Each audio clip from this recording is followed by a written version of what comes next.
Салам достор, бүгүн Элдик каналынын жамааты Баткенге карай сапар алган атабыз. Достор, андыктан бул видеону сөз түрдө акырына чейин көрүңүздөр.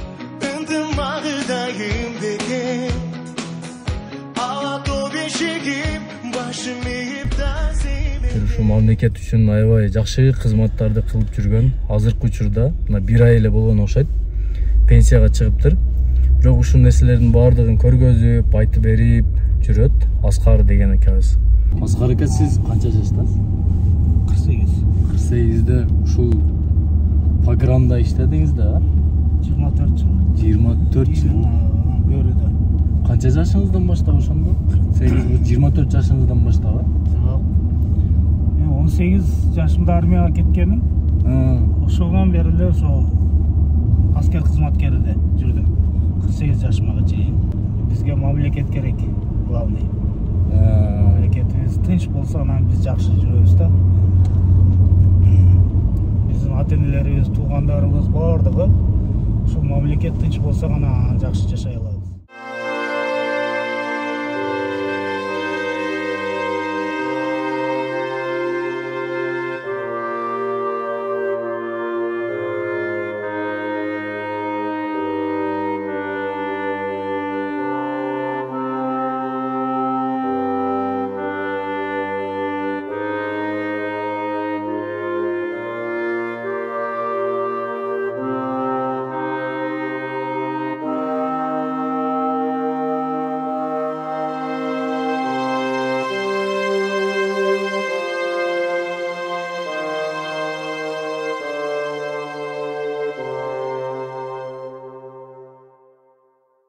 Урматтуу көрүүчүлөр, биз азыр достук айылына келдик.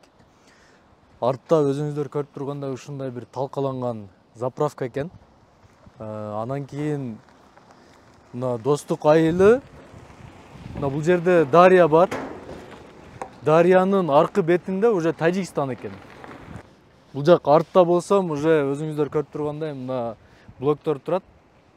Сурх деп видеодо көрүнөбү көрүнбөйбү билбейм сиздерге, бирок ал жагы уже Тажикстан экен да. Куруу иштери өтө активдүү жүрүп атат экен. Салам алейкум, иш илгери болсун. Кандайсыздар? Ден соолуктарыңыздар жакшыбы? Катырып атат экенсиздер, стройканы.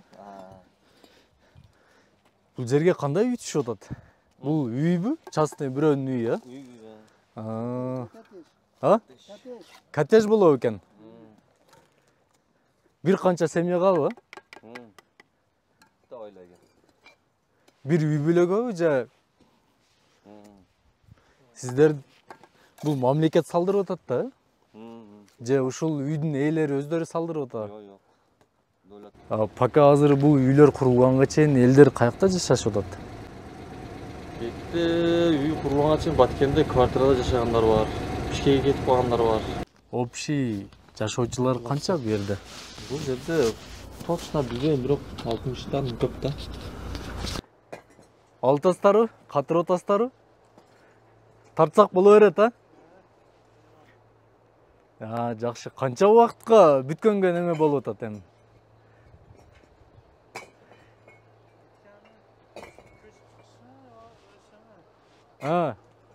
Эми вообще сиздердин ишиңиздер бүтүшүчү?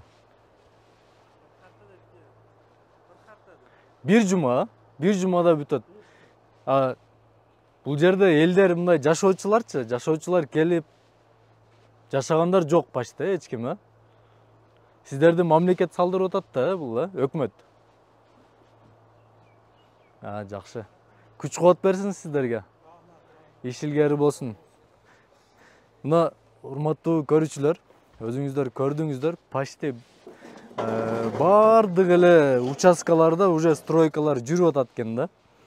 Демек мамлекет тарабынан жетиштүү эле көңүл бөлүнүп, жакшы эле каржылоо болуп атат экен. Бул жерде өзү негизинен бир эки эле үй калыптыр да, талкаланбаганчы. Ата калган бүт полностью жок кылынган үйлөр. Бир эле айылга кире беришинде мечит бар экен, мына ошол мечит эле калган дейт. Анан мына бүгүн 23 ноябрь 2022 жыл, ошондо канча 1-2 ай болуптур. Восстановление иштери биздин байкаганыбызга караганда өтө активдүү жүрүп жатат. Достук айылын көрүп чыктык. Анан мамлекет тарабынан действительно талкаланган үйлөрдү калыбына келтирүү немелер боюнча жакшы иштер жүрүп атыптыр да. Мамлекетибизге рахмат. Ошондо мына жакшы иштерди кылып, мына уже куру берип атат элдергечи. Бул дагы чоң салым мамлекеттин. Элдер бир жагы сүйүнүп, кичине болсо да жардам берип мамлекетибиз. Алкыш айтса болот мамлекеткечи.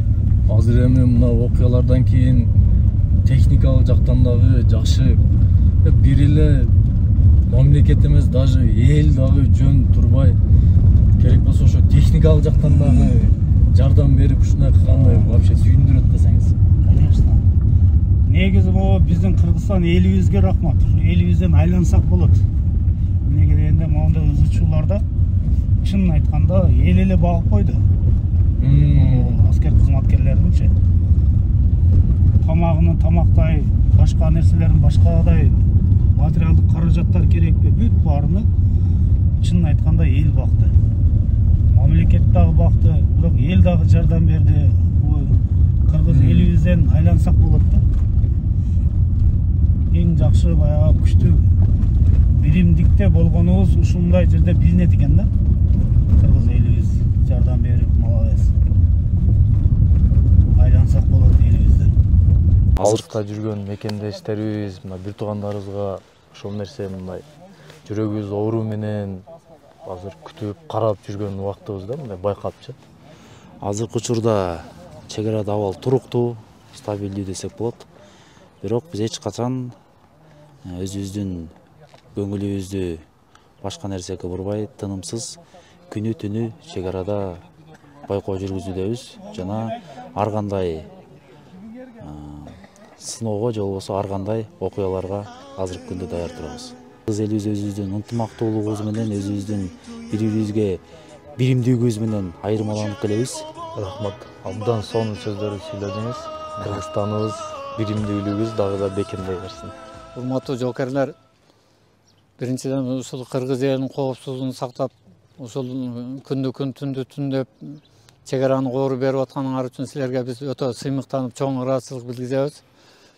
Ошого байланыштуу эми мына биздин Кыргыз мамлекетине эле карап турбастан, ушу биздин Ноокат району Кулатов айыл өкмөтүнүн 10 айылдын ичинен түзүлгөн Кулатов коомунда жүргөн балдардын атынан ушул Москва жергесинен кичине белек келген экен. Ошол белекти тапшырып коелу деп биз айылдык активисттер мына келип колмо-кол тапшырганга ниет кылып бүгүн алып келип мына тапшыруу аземиде турабыз. Жогору жакта айтылгандай, ошо коомдун атынан балдар чогултуп ушинтип жардам болсун деп чек арачыларга. Аласы ушу чек арачыларга кичине болсо да жардам, силерге жардам болуп, ушинтип силерге жардамыңарга тийсин. Ошо границаны бекем кармап, силер бар мына биз жүрөбүз тынч заманда, молодцы. Дайыма границабыз бекем болсун, заманыбыз тынч болсун. Чоң рахмат сиздерге жана ошондой эле бүткүл кыргыз элиме терең ыраазычылык билдирип кетмекчибиз. Өзүбүздүн аскер бөлүктүн атынан биздин ушундай өзүбүздүн ынтымактуу, биримдиктүү элибиз турганда биздин тынччылыгыбызды жана бүтүндүүлүгүбүздү эч ким эч качан буза албайт. Сиздерге терең ыраазычылык билдиребиз. Бул материалдык жардамдардын артында чоң нерсе жатат десек жаңылышпайбыз. Бул нерсенин артында ушундай биримдиктүү элибиз турганда эч качан эч ким биздин тынчтыгыбызды буза албайт. Чоң рахмат. Урматтуу мекендештер, мына азыр биз Баткен шаарындагы отряддардын бирине Кулатов коому менен биргеликте алып келген жардамдын бир бөлүгүнү берип чыктык. Буйруса калган бөлүгүнү Лейлектеги отряддардын бирине барып тапшырмакчыбыз. Билбейм, урматтуу көрүүчүлөр, мен сөз менен мындай жеткире албашым мүмкүн, бирок баягы биздин ушул служба кылган отряддардын ичине кирип көрүп чыктык да. Формачан, баягындай алардын жанган көздөрүнө кыжалат болбогула, биз бар, ушундай сонун сөздөр айтылды да, эми анын бардыгын биз камерага чыгара албайбыз, бирок кулагың менен уксаң ушунчалык сүйүнүп Ивашка, мен бир сыйра көзгө жаш алып бараң эме болдум да. Элекке жөнөдүкпү? Азыр бирөөсүн азыр Баткенге таштадык. Биздин Кыргызстан мекенибизде именно границаны корган караган балдарга керектүү материал каражаттарды алып барып ошону таркатып жүрөбүз.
Урматтуу көрүүчүлөр, мына азыр биз Кулатов коомунун техникалык жардамдарынын экинчи бөлүгүнү Лейлектеги бир отряддардын бирине алып келип тапшырганын атабыз.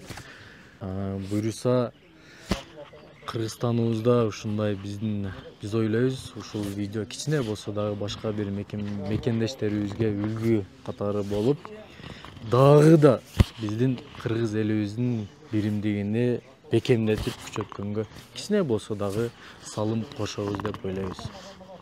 Ноокат районунун Кулатов айылынын жааматтары, сиздерге чоң рахмат. Аллахым разы болсун сиздерден. Ошо Россия жергесинде иштеп жүргөн биздин агаларыбыз, инилерибиз, байкелерибиз, сиздерге Аллах разы болсун. Ушундай бизге берип аткан, ихсан кылып берип аткан буюмдарыңыздарга ушу жакшы күндө эле колдонуп жүрө берели. Мекенибизде эч качан жоготуулар болбосун. Ар дайым ушу тынчылык болуп эле жакшы күндөргө колдонуп, сиздердин берген буюмдарыңыздарды жакшы күндөргө гана колдонолу. Заманыбыз тынч болсун. Чоң рахмат дагы сиздерге. Элибизге рахмат. Ушундай кырдаал учурларда биригип, бир муштумдай түйүлүп бардыгы бизге мындай күчкө күч кошуп, алардын айтып аткан звонить этип чалып атышты. Сиздерге окшогон демөчүлөр келип ошол жерде жегинен ошо жергиликтүү жерлерде каерде болсо ошол жерге келип алар биз менен алакал сурап кетип атышты. Аларга рахмат. Алардын келгендери бизге дух пайда болот да. Кандайдыр бир өзүнчө бир дух да, ал дагычы келип болгон жардамдарын көрсөтүшүп, колунан эмне кылган баарын көрсөтүшүп да, биздин кыргыз элибизден өзү айланса эле болот да. Биздин кыргыз элибиз ушундай биригимдүү эл. Ушундай бул биринчи эле жолу эмес, мурун деле башка учурларда деле ушинтип биригип бири-бири менен бат-баттан эле тил табыша коюп, бири-бири менен чалыша коюп, ошо кандайдыр десем бир 100% болбосо да бир 60-70% бизге жардам берди да, дух пайда кылды бизгечи. Рахмат ушу кыргыз элиме, ошо учурдан пайдаланып айтып кетебиз. Биздин ардагерлер деп коет, ошо биздин ардагерлерге рахмат, ушундай сиздер менен табыштырып бизди ушундай жакшы күндөрдө өзлөрүнүн мындай жакшылыктарын аябай келет да. Ушу ызычуу малына дагы биздин ушу ардагерлерибиз чалып, байма-бай, Аскаровага окшогондор ушу Ноокаттын жааматына да бар. Ошолар бизге жардам көрсөтүп атат десек болот да. Чоң рахмат. Ушу ардагерлерибиз бар болсун. Бизге ушундай үйрөтүп кеткен көп акыл насааттарды унутпайбыз да. Ар бир кылган кадамыбызда дагы ошолордун бизге айткан насааттары менен бизге көп эле жардам тийип келет. Чоң рахмат. Ардагерлер бар болгула.